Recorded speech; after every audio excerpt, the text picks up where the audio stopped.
तो आज हम लोग देखते हैं यार सेल्फ इंडक्टेंस, है ना, स्वप्रेरण। ठीक है, पिछले क्लास हम लोग क्या देख लिए, मोशनल ईएमएफ, कि किसी रॉड को मैग्नेटिक फील्ड पे अगर किसी भी रॉड को कैसे परपेंडिकुलर मैग्नेटिक फील्ड, यानी रॉड का वेलोसिटी किधर होना चाहिए, मैग्नेटिक फील्ड के परपेंडिकुलर। ठीक है, यानी मैग्नेटिक फील्ड ऐसे ऐसे है तो रॉड किधर जाना चाहिए, इधर जाना चाहिए, है ना। तो इस पे एक ईएमएफ डेवलप हो गया था, है ना, और वो ईएमएफ कितना आया था, VLB। उससे एक फ्रेम में लगाए थे, इसका रेजिस्टेंस R था, करंट निकाले थे। बताओ इस रॉड में कितना फोर्स लगेगा वो निकाले थे, कितना एक्सेलरेशन लगेगा वो निकाले थे। ठीक है, तो आज हम लोग करते हैं ना यार सेल्फ इंडक्टेंस। क्या करते हैं, सेल्फ इंडक्टेंस, जिसे हिंदी में बोलेंगे स्वप्रेरण। ये भी इंपॉर्टेंट टॉपिक है ना, इसे हम लोग देखें आज सेल्फ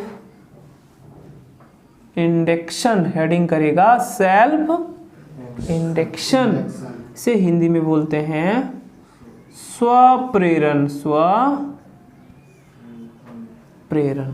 बात समझ में आए। अब देखो ये स्वप्रेरण क्या है ना, इस बात को पहले समझे। स्वप्रेरण क्या है, इस बात को पहले समझे।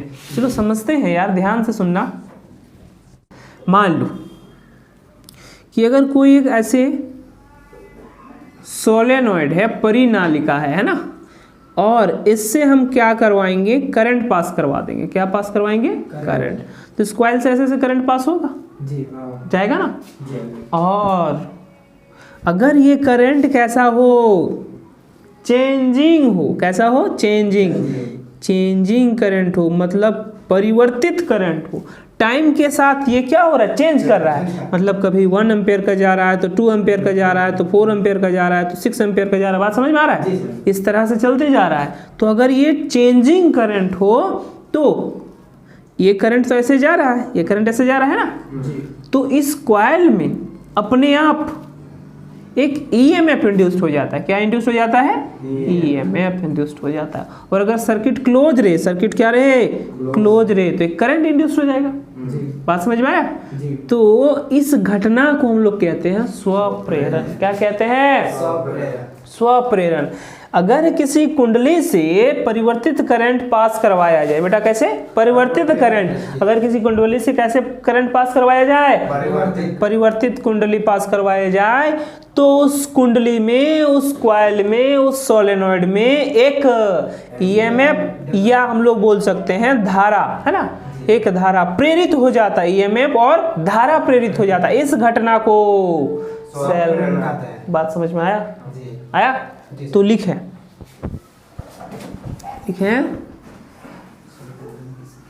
हाँ, क्वेश्चन लिख लो कि स्वप्रेरण किसे कहते हैं। क्वेश्चन लिख लो, स्वप्रेरण, इसको इंग्लिश में क्या बोलते हैं, सेल्फ इंडक्शन, है ना।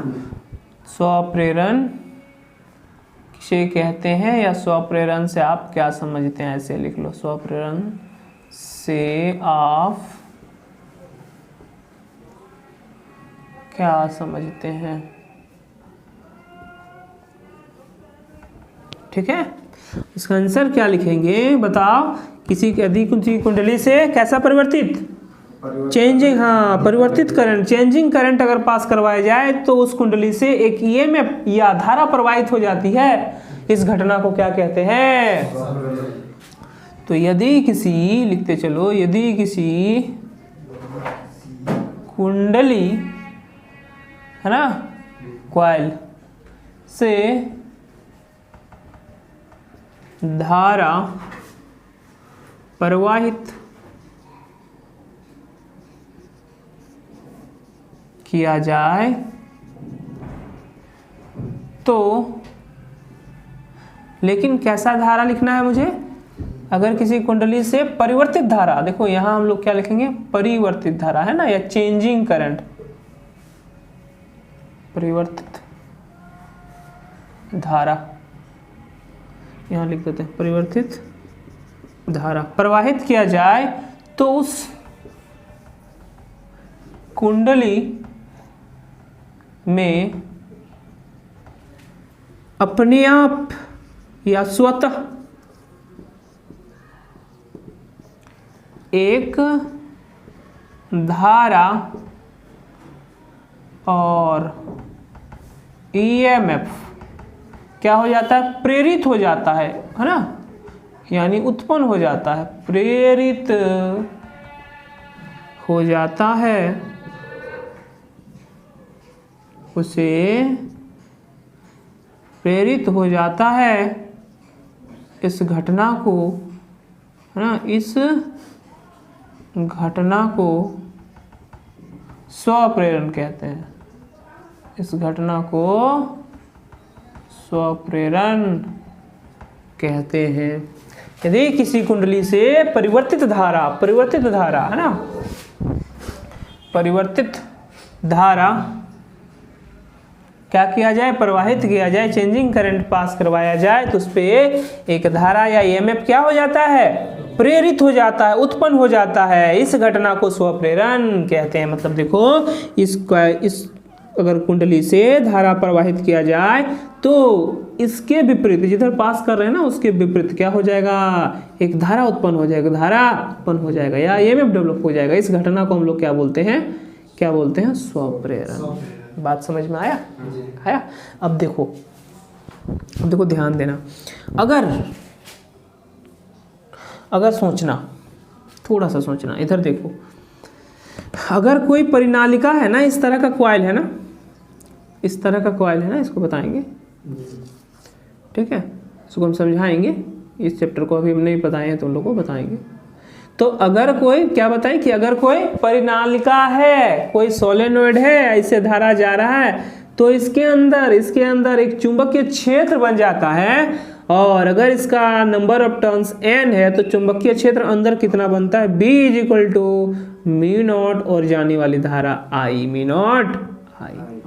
तो अगर कोई परिनालिका है, सोलेनोइड है, तो उससे अगर कितना चेंजिंग करंट कितना पास करवाएं हम, I, है ना। अगर कोई परिनालिका है उससे करंट कितना जा रहा है, I जा रहा है। अगर I जा रहा है तो इसके अंदर कितना मैग्नेटिक फील्ड प्रोड्यूस्ड होगा, वो तो इंड्यूस्ड होगा, बताओ, μ0 NI, μ0। मतलब यहाँ से हमको क्या देखने को मिला यार, देखो कि अगर ये करंट बढ़ेगा तो मैग्नेटिक फील्ड बढ़ेगा। बात समझ में आया कि अगर ये करंट को हम बढ़ा दें तो मैग्नेटिक फील्ड क्या होगा, बढ़ जाएगा। पक्का? तो देखो, अगर मैग्नेटिक फील्ड बढ़ेगा, हम पिछले लेक्चर में क्या समझाए थे, बताओ कि यार अगर मैग्नेटिक फील्ड बढ़ा, मैग्नेटिक फील्ड इसका मतलब क्या है, मैग्नेटिक लाइंस ऑफ फोर्स भी बढ़ गया, ये नहीं बताइए हैं, चुंबकीय बल रेखा भी क्या हो गया, बढ़ गया। और किसी सतह से जितने चुंबकीय बल रेखा क्रॉस करता है वो सतह का क्या कहलाता है, फ्लक्स। क्या कहलाता है?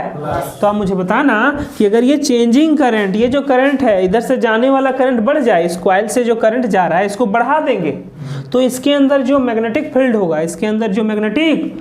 होगा, वो भी क्या होगा, बढ़ जाएगा। और मैग्नेटिक फील्ड बढ़ा तो मैग्नेटिक लाइन ऑफ फोर्स भी, मतलब चुंबकीय बल रेखा भी, अगर चुंबकीय क्षेत्र बढ़ा तो चुंबकीय बल रेखा भी, अगर चुंबकीय बल रेखा बढ़ेगा, अगर चुंबकीय बल रेखा, तो कॉइल ऐसे है ना, ऐसे स्प्रिंग जैसा है ना यार। अब देखो चुंबकीय बल रेखा अगर बढ़ गया तो कभी 3, कभी 4, कभी 5, कभी 6, तो इससे जाने वाला लाइंस बढ़ा, मतलब क्या बढ़ा, फ्लक्स बढ़ा। समझ में आया बात? तो हम क्या देख रहे हैं कि जो ये करंट है, ये करंट बढ़ने से फ्लक्स बढ़ जा रहा है। आया बात समझ में? तो अतः करंट जो है, जो करंट हम भेज रहे हैं, ये करंट किसका प्रोपोर्शनल हो जाएगा, फ्लक्स का, है ना। ये करंट समानुपाती किसका होगा, फ्लक्स का। अगर ये बढ़ेगा तो ये भी बढ़ जाएगा, बढ़ेगा ना यार। इसको ऐसे लिख लो कि phi proportional to I। अगर इसको हम हटाते हैं ना तो एक कांस्टेंट आता है ना, Li, जहां L क्या है, जहां L = इसे हम लोग बोलेंगे कोफिशिएंट ऑफ सेल्फ इंडक्शन या सेल्फ इंडक्टेंस। देखो इसको क्या बोलते हैं, सेल्फ इंडक्टेंस, प्रेरकत्व, ठीक है। जहाँ L को हम लोग क्या कहते हैं, स्वप्रेरकत्व, इसे हम लोग कहते हैं सेल्फ इंडक्टेंस। आया बात समझ में कि जहाँ L क्या है, सेल्फ इंडक्टेंस, हिंदी बोलते हैं स्वप्रेरकत्व। बड़ा हिंदी नाम अजीब सा है, इसलिए इंग्लिश नाम भी याद रखो। तो अच्छा होगा, ठीक है। एल को कॉइल का सेल्फ इंडक्टेंस, कॉइल का सेल्फ इंडक्टेंस, बात समझ में आया। तो अब मुझे डिफाइन करना है कि सेल्फ इंडक्टेंस क्या है। इस घटना को सेल्फ इंडक्शन बोले, स्वप्रेरण बोले, बट यहाँ एल क्या है, सेल्फ इंडक्टेंस है। तो सेल्फ इंडक्टेंस क्या है, इसे मुझे परिभाषित करना है, ठीक है। और इसका यूनिट और डायमेंशन लिखना है, यूनिट और डायमेंशन यहाँ तक लिख लिया है ना? नहीं सर, जल्दी लिखो। तो देखो अब हम लोग किसे डिफाइन करेंगे, परिभाषित करेंगे, एल को, है ना, स्वप्रेरकत्व को, सेल्फ इंडक्टेंस को। तो लिखो क्वेश्चन लिखो, सेल्फ इंडक्टेंस ब्रैकेट में स्वप्रेरकत्व को परिभाषित करें, सेल्फ इंडक्टेंस, है ना, को परिभाषित करें तथा इसका यूनिट और डायमेंशन, ठीक है। तो देखो क्वेश्चन हम लोग क्या देखें, सेल्फ इंडक्टेंस को परिभाषित करें तथा इसका यूनिट और डायमेंशन लिखे, है ना। यूनिट और डायमेंशन इकाई एन बीमा, समझ में आया, इसका लिखना है। तो देखो अभी हम लोग देखें ना, क्या देखें बताओ, क्या देखें, हम लोग जानते हैं, हम लोग जानते हैं, क्या जानते हैं बेटा, यहां से देखो कि phi is equal to L I, phi is equal to L I. अब देखो हमने बताया कि अगर ये कोई सोलेनॉइड है, कोई परिनालिका है, या कोई कुंडली है, कोई कुंडली है, और इसे हम एक ऐसा बैटरी लगाए हैं ना, एक ऐसा बैटरी लगाए हैं जिससे हर एक सेकेंड में कितने करंट जाए, इससे 1 एम्पीयर। यानी अगर किसी भी कुंडली से 1 एम्पीयर का धारा प्रवाहित कर दिया जाए, इस कुंडली से कितना एम्पीयर का धारा प्रवाहित करेंगे, 1 एम्पीयर का, है ना। तो हम लिखें कि इफ अगर I का वैल्यू देखो, I इज इक्वल टू क्या लिखेंगे, 1 एम्पीयर, 1। तो अगर I का 1 मान हो जाए तो इस इक्वेशन में इक्वेशन 1 मान लो, तो समीकरण 1 से बता यार I के जगह कितना रखेंगे, 1। तो फाई का वैल्यू कितना होगा, L, फाई का वैल्यू कितना हो जाएगा, आई बात समझ में। अगर किसी कुंडली से 1 एम्पीयर का धारा प्रवाहित किया, अगर किसी कुंडली से यदि किसी कुंडली से 1 एम्पीयर की धारा प्रवाहित किया जाए, तो इस कुंडली में जितने प्लस के एसोसिएट होगा, समझ में आया, वही प्लस किसके बराबर हो जाएगा, सेल्फ इंडक्टेंस एल के बराबर हो गया यार। अगर किसी कुंडली से 1 एम्पीयर का धारा प्रवाहित हो तो कुंडली से संबद्ध प्लस, एसोसिएट प्लस किसके बराबर हो जाएगा, सेल्फ इंडक्टेंस के बराबर होता है। समझ आया बात? तो लिख जल्दी से, क्वेश्चन लिख लो बेटा, आंसर लिखो। यदि किसी कुंडली से 1 एम्पीयर की धारा, यदि किसी कुंडली से 1 एम्पीयर की धारा, 1 एम्पीयर की प्रवाहित किया जाए,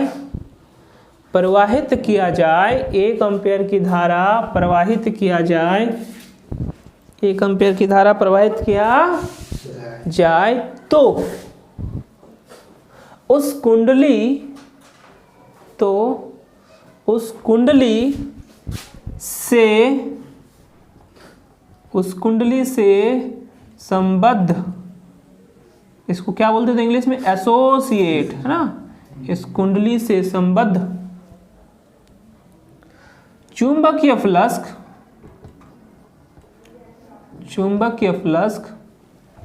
इस कुंडली से संबद्ध चुंबकीय फ्लक्स, एसोसिएट चुंबकीय फ्लक्स लिखा, कुंडली के सेल्फ इंडक्टेंस के बराबर होता है, कुंडली के सेल्फ इंडक्टेंस के बराबर होता है, ठीक है, सेल्फ इंडक्टेंस के बराबर होता है। आया बात समझ में आया? कुछ नहीं यार, कोई कॉइल लो, उससे कितना धारा प्रवाहित कर दो 1 एम्पियर का, तो जितना फ्लक्स होगा वही फ्लक्स किसके बराबर हो जाएगा? सेल्फ इंडक्टेंस के बराबर। समझ में आया? दैट इज करके लिख लो, दैट इज करके लिख लो, ये वाला यहाँ से यहाँ तक।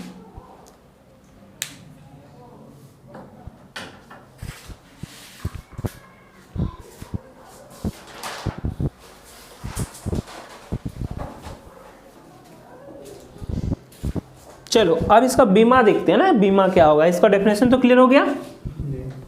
अब मुझे इसका बताओ कि यार इसका यूनिट क्या होगा, और बीमा पूछता है ना, ऑब्जेक्ट में पूछेगा तो इसका यूनिट लिखें। यूनिट देखो, क्योंकि phi is equal to L I, L का निकालना है ना, तो अगर यहाँ से हम लोग देखें कि देखो phi is equal to L I, तो एल क्या हो जाएगा? फाई बाई आई होगा। ये फाई मैग्नेटिक फ्लक्स, ये फाई मैग्नेटिक फ्लक्स, और हम समझाए थे कि फाई होता है बी डॉट ए, पिछली क्लास समझाए थे ना। तो मैग्नेटिक फील्ड का यूनिट क्या होता है? टेस्ला।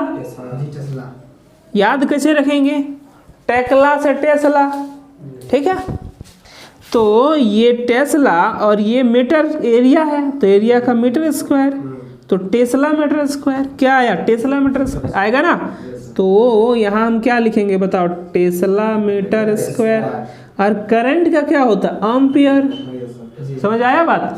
तो यहाँ यूनिट लिखे यार, देखो यहाँ यूनिट लिख रहे हैं हम ना, L is equal to phi by I, phi upon I. Phi का बताओ, देखो tesla metre square, tesla metre square, और नीचे एम्पियर, मतलब क्या आया? टेस्ला मीटर स्क्वायर पर एम्पियर होगा।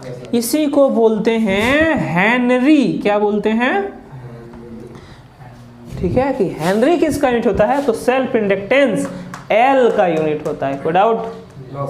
अब इसका डायमेंशन, अब इसका क्या जाने? डायमेंशन क्या होता है? डायमेंशन क्या होता है?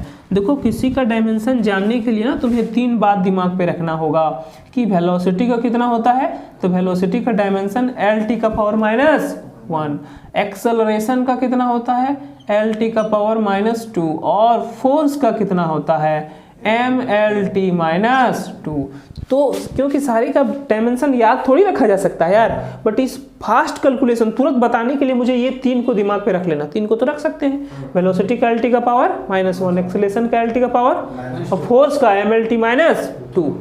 हुआ क्लियर? अब देखो हम इसका निकालते हैं, एल का निकालते हैं। तो एल का निकालने से पहले मुझे इसका चाहिए ना यार, चाहिए ना। तो देखो हम बताए थे, क्या बताए थे कि अगर कोई मैग्नेटिक फील्ड है, अगर कोई मैग्नेटिक फील्ड है और इस मैग्नेटिक फील्ड में अगर कोई चार्ज को कुछ वेलोसिटी दे दो, मैग्नेटिक फील्ड ऐसे है ना, तो मैग्नेटिक फील्ड से कुछ थीटा एंगल बना के फेंको, थीटा एंगल बना के फेंको, तो इस चार्ज पे फोर्स लगता है। इस चार्ज पे अगर किसी भी मैग्नेटिक फील्ड में किसी चार्ज को फेंका जाए तो उस पर थ्रो किया जाए, वेलोसिटी दिया जाए, तो फोर्स लगता है। कितना लगता है? क्यों?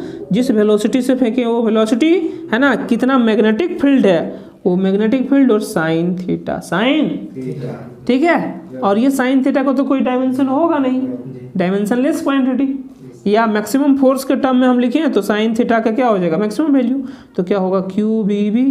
तो फोर्स कितना लगा? Q B B. अब देखो यहाँ से हम बी निकालना चाहते हैं, बी निकालना चाहते हैं, तो बी निकालना चाहते हैं तो बी निकल जाएगा ना यार। तो फिर यहाँ क्या है? फोर्स, और नीचे क्या आएगा? क्यू इंटू भी। तो अभी हम बताएं फोर्स का, यहाँ देखो बताओ, mlt -2। चार्ज का नहीं पता, देखो चार्ज का। करंट क्या होता है? Current Q by T. तो यहाँ से चार्ज निकालेंगे I इंटू टी होगा, और I का क्या होता है? या तो कैपिटल I या कैपिटल A, और टाइम का T। तो चार्ज का क्या निकल के आया? AT, है ना। पुट करो यार, देखो चार्ज का क्या पुट करेंगे यहाँ? AT, और वेलोसिटी का LT पावर -1। कोई डाउट? तो अभी मैग्नेटिक फील्ड का निकाल रहे हैं, तो बताओ यार इसको, देखो यहाँ से अरेंज करना। देखो ये टी पॉजिटिव और ये टी नेगेटिव, ये कैंसिल हो जाएगा। ये एल और ये एल कैंसिल होगा। तो कौन बचा? एम टी, और नीचे मतलब हमारे पास क्या आया? एम टी पावर 2 और ए पावर -1, यही ना आया? बात समझ आ रहा है? ये एल से ये एल कैंसिल, ये टी से ये टी कैंसिल, ये और ये ऊपर चल गया। तो अभी किसका निकालें? मैग्नेटिक फील्ड का। किसका निकालें? मैग्नेटिक फील्ड का। अब किसका निकालते हैं? फ्लक्स का। बी डॉट ए, तो बी का तो निकाल लिए, तो बी की जगह लिखे कितना -2a-2 और एरिया का L², L का पावर 2 है ना। ये सब तो पढ़ा होगा ना यार क्लास 11 में कि एरिया का क्या होता है L का पावर 2, वॉल्यूम का क्या होता है, क्योंकि L भी इंटू H होता है, L का पावर 3 होता है ना ये सब। अच्छा तो देखो अब हम यहाँ लिखें एरिया का कितना, अब देखो इसको रीअरेंज करो, m L का पावर 2 t का पावर -2 a का पावर -1। ये बात आया क्लियर? तो ये किसका निकला? प्लस का। बट मुझे किसका चाहिए? L का। समझ आया बात? तब L क्या होता है? 5/i, और 5 का तो निकाल लिए हम, तो पुट करो यार। 5 की जगह कितना रख देंगे? mL2t-2a-1, और ये करंट है, करंट का एम्पियर हो जाएगा।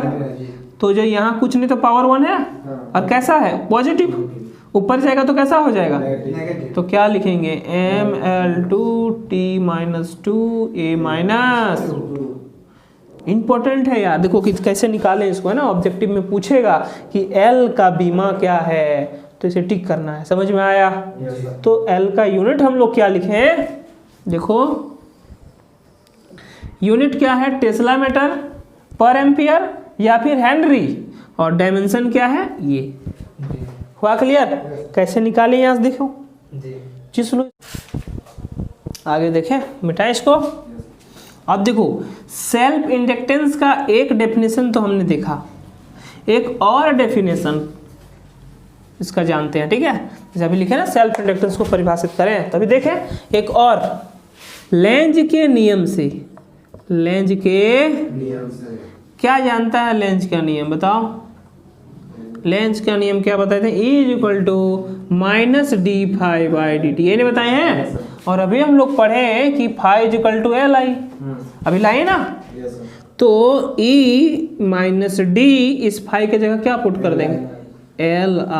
Li/dt। तो E = कांस्टेंट है, इसको बाहर निकालते हैं डिफरेंशिएशन में, है ना। तो L यहाँ कितना है? di/dt। बात समझ में आया? तो देखो ध्यान देना कि अगर कोई एक कुंडली है ना, और इससे करंट जा रहा है, मतलब इसको कहीं कोई एक बैटरी से जोड़े होंगे, लेकिन कैसा बैटरी? जो चेंज करे, है ना। करंट कैसा निकाल रहा है? चेंजिंग करंट, परिवर्तित बैटरी है ये। बात समझ में आया? तो अब देखो कि अगर हम लोग करें, देखो इफ अगर क्या हो जाए di/dt, देखो ये di है, मतलब परिवर्तित current, current change in current, और ये क्या है? Change in time. मतलब क्या है? अगर करंट की जगह हम क्या लिखें? 1 एम्पियर, यहाँ क्या लिखें? 1 सेकेंड। ये एक ऐसा बैटरी है ना, ये एक ऐसा बैटरी है जो हर एक सेकंड में 1 एम्पियर करंट चेंज कर रहा है। समझ में आया बात? 1 एम्पियर करंट चेंज कर रहा है, मतलब 1 एम्पियर पहले दिया, तो फिर 2 एम्पियर, तो फिर 3 एम्पियर, तो फिर 4 एम्पियर। तो चेंज कितना का हो रहा है? जैसे पहले 1 एम्पियर गया तो पहले करंट तो 0 था, तो 1 - 0 1, फिर 2 एम्पियर का करंट गया, तो अब तो 1 एम्पियर का पहले चल गया है ना उसमें, तो फिर 2 का दिया तो 2 - 1 1 आ गया, फिर अब 2 हो गया है, फिर ये क्या 1 सेकंड में कितना निकला? 3, फिर कितना 4, फिर कितना 5, फिर कितना 6। तो चेंज कितना को हो रहा है? 1 एम्पियर का। कितने में? 1 सेकंड। तो अगर किसी कुंडली से, अगर किसी 1 एम्पियर का करंट 1 सेकंड में, प्रत्येक सेकंड में 1 एम्पियर का करंट चेंज हो, परिवर्तित हो, चेंज हो, तो इस कॉइल में अपने आप क्या डेवलप होगा? ईएमएफ डेवलप हो जाएगा, होगा ना। तो देखो अगर इसके जगह हम कितना लिखें, देखो कितना लिखें बताओ? di/dt 1 एम्पियर पर सेकंड लिखे ना। तो देखो di = -L, इस di की जगह बेटा 1, और dt की जगह भी 1, तो E = कितना हो जाएगा? L, या माइनस, ये माइनस तो सिर्फ डायरेक्शन बताएगा, मतलब E = L हो ना। तो क्या लिखेंगे बताओ कि अगर किसी कुंडली से, यदि किसी कुंडली से 1 सेकंड में एक कितना करंट परिवर्तित हो? 1 एम्पियर का करंट परिवर्तित हो, तो इस कॉइल में प्रेरित ईएमएफ उस कुंडली का, इस कॉइल का सेल्फ इंडक्टेंस के बराबर होता है। आया बात समझ में? तो लिखें एक और डेफिनेशन सेल्फ इंडक्टेंस का, लिखे यदि किसी कॉइल से और करके दूसरा डेफिनेशन है ना, और कर लो और अथवा है ना, दूसरा डेफिनेशन लिखना है। यदि किसी कॉइल से या यदि किसी कुंडली से, ऐसे लिख लो, यदि किसी कुंडली से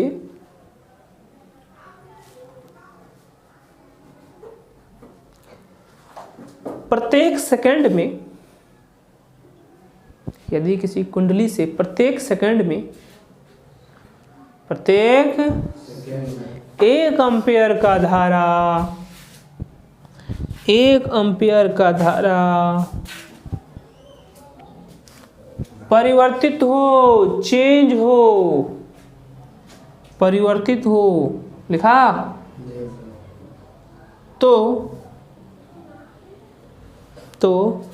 उस कुंडली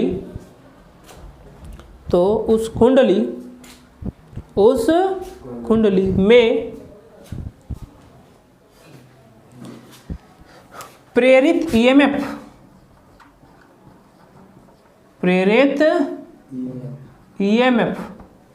एक ईएमएफ डेवलप होगा ना, तो वो जो प्रेरित ईएमएफ होगा वो लिखा, उस कुंडली में प्रेरित ईएमएफ सेल्फ इंडक्टेंस के बराबर होता है।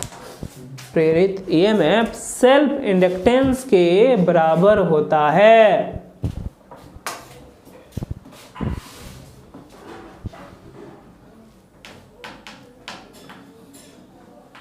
लिख लिया? दैट मीन्स क्या है, if the current passes through a coil it changes 1 ampere per second, then EMF induced of that coil is numerically equal to self inductance of that coil। ठीक है, आया बात समझ में? तो दोनों डेफिनेशन दैट इज करके इसको लिख लो। दैट इज आई को क्या पढ़ते हैं, दैट इज लेंज के नियम से यहाँ तक लिख लो, है ना, पूरा यहाँ तक, यहाँ से लेके यहाँ तक लिखो और फिर यहाँ तक लिख लो। ठीक,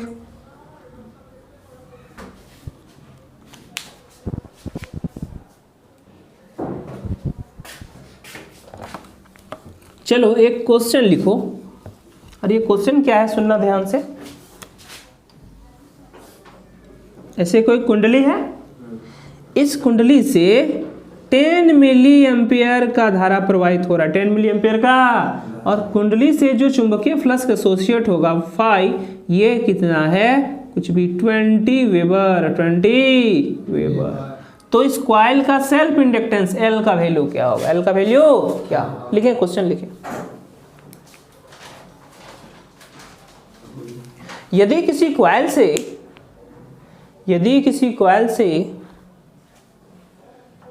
क्वेश्चन लिख लो बेटा, क्वेश्चन लिख लो। यदि किसी कॉइल से बहने वाली धारा, किसी कॉइल से बहने वाली धारा 10 मिली एम्पियर, है ना, कितना, 10 मिली एम्पियर, 10 मिली एम्पियर का धारा बहने वाला, क्या लिखा क्वेश्चन बोलो तो, यदि किसी कॉइल से बहने वाली धारा 10 मिली एम्पियर हो, 10 मिली एम्पियर हो, तथा उससे एसोसिएट फ्लक्स, हाँ एसोसिएट संबद्ध बोले ना, एसोसिएट हिंदी में बोलते हैं संबद्ध, हाँ नहीं एसोसिएट फ्लक्स कितना, 20 वेबर हो, तो उस कुंडली लिखा के सेल्फ इंडक्टेंस ब्रैकेट में कैपिटल एल, सेल्फ इंडक्टेंस को किससे डिनोट करते हैं, कैपिटल एल ना, सेल्फ इंडक्टेंस ब्रैकेट में कैपिटल एल का मान ज्ञात करें। तो देखो सबसे पहले ना क्या क्या दिया है वो लिख लो ना, तो अपने बन जाएगा।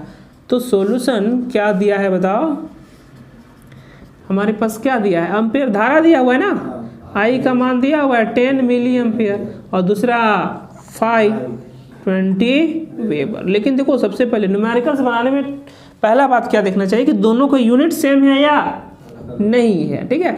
तो देखो ये मिली एम्पेयर में, वेबर में, अगर ये एम्पेयर में तो ऐसा ही मात्रा किसका एम्पेयर, इसका वेबर, तो ठीक है। तो मिली मतलब क्या होता है 10 का पावर -3, 10 का पावर, इस मिली मतलब क्या होता है, देखो ये 10 है, इस मिली का मतलब होता है 10 का पावर -3, इसके जगह क्या लिख दें 10 का पावर -3, और ये क्या निकल के एम्पियर आया। तो अभी हम लोग क्या देखें, फार्मूला क्या पढ़ें, phi is equal to L I, तो एल क्या हो जाएगा 5/I, 5/I, और फाई कितना निकाले हैं देखो 20, और करंट कितना आया है 10 × 10 का पावर -3, ये 10 से 2 बार में कटेगा और ये ऊपर जाएगा तो पॉजिटिव हो जाएगा, तो 2 × 10 का पावर 3, अब प्लस क्या निकाले एल निकाले ना एल, तो एल का यूनिट क्या बताए थे हेनरी, समझ में आया बात, हेनरी क्या क्लियर, तो बहुत सिंपल है यार, लिखो।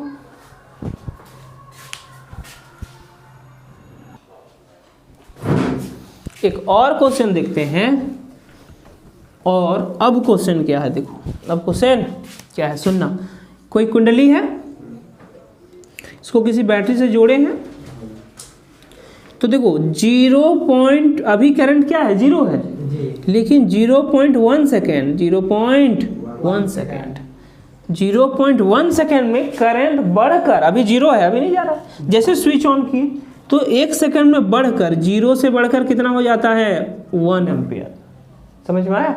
मतलब क्या है कि अगर तुम यहाँ एक गैल्वेनोमीटर लगा दो या कहीं भी यहाँ गैल्वेनोमीटर जोड़ दो, ठीक है, तो शुरू में करंट ये कितना बताया 0, बट 0.1 सेकेंड जैसे घड़ी देखें 0.1 सेकेंड, तो यहाँ 0 से बढ़ के कितना हो गया 1 एम्पियर, तो जैसे करंट इसमें जाएगा क्या डेवलप हो जाएगा ईएमएफ, समझ में आया बात।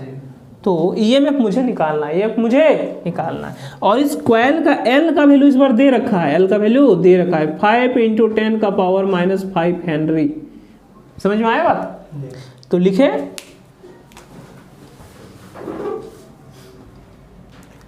यदि किसी कुंडली में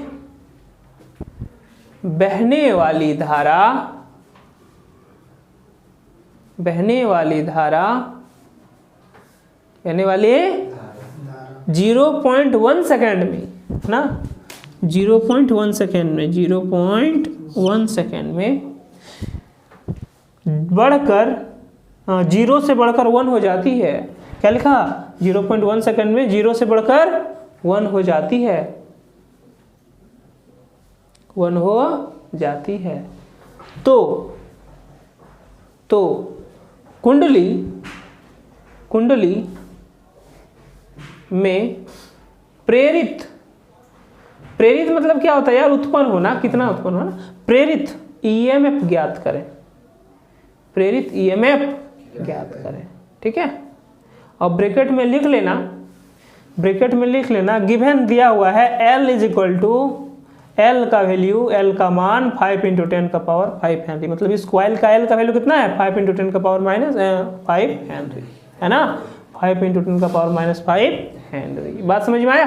क्वेश्चन ऐसा बोला, if the current is increases from 0 to 1 in 0.1 second, then find the induced EMF in the coil, find the induced EMF in the coil if the L of the coil is given 5 × 10 का power -5 Henry, ठीक है। तो चलो इसको solve करें। तो मैंने क्या बताया, पहले गिवन लिखो, क्या दिया हुआ है, क्या दिया हुआ है, टाइम दिया हुआ है 0.1 सेकेंड, L दिया हुआ है 5 × 10 का पावर -5 हेनरी, कोई डाउट। अच्छा अब देखो यहाँ क्या दिया हमारे पास, करंट भी दिया है, ठीक है, करंट भी दिया है, 0 से कितना बढ़ गया 1, ठीक है, समझ में आया बात, मतलब di/dt दिया है, करंट 0 से बढ़ा, जब टाइम 0 से बढ़ के 1 सेकेंड हुआ तो ये चेंज इन टाइम हुआ, और ये करंट में चेंज -1 से 0 मतलब 1, final current minus initial current, change in current होगा ना, बोलो बात। हाँ मतलब कैसे निकालते हैं हम लोग, चेंज कैसे निकालते हैं, कोई भी चीज़ फाइनल माइनस इनिशियल, यही ना।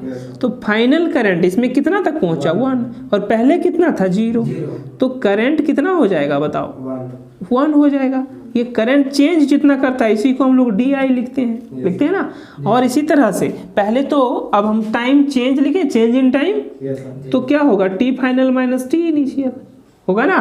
तो पहले का टाइम देखो, अब पहले का टाइम 0.1 मतलब फाइनल टाइम, बाद वाला टाइम कितना है 0.1, अब पहले कितना था 0, तो चेंज कितना का आया 0.1। ये मेरा क्या होता है, चेंज को कैसे लिखते हैं DI। आया बात समझ में। तो DI/dt कितना होगा बताओ 1/0.1। कोई डाउट है क्या, हुआ क्लियर। इसको बना लेंगे।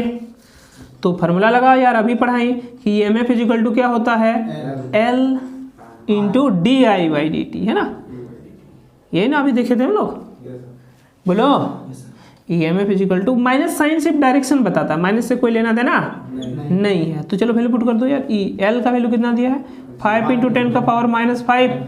DI/dt कितना दिया हुआ है, DI दिया है हमारे पास 1 और dt कोई डाउट। चलो इसको हटा के एक 10 यहाँ देंगे तो ये 10 ऊपर चलाएगा। ये बात समझ आया। तो E कितना निकलेगा 5, और देखो -5 और यहाँ 1 जुड़ जाएगा तो क्या होगा, ये घट जाएगा ना, मतलब -4 हो जाएगा। -5 से -4 हो जाएगा। इतना वोल्ट। कोई डाउट है। तो दोनों से हम लोग न्यूमेरिकल्स देख लेंगे कैसे बन सकता है, पूछ सकता है। हुआ क्लियर, कर लो इसको।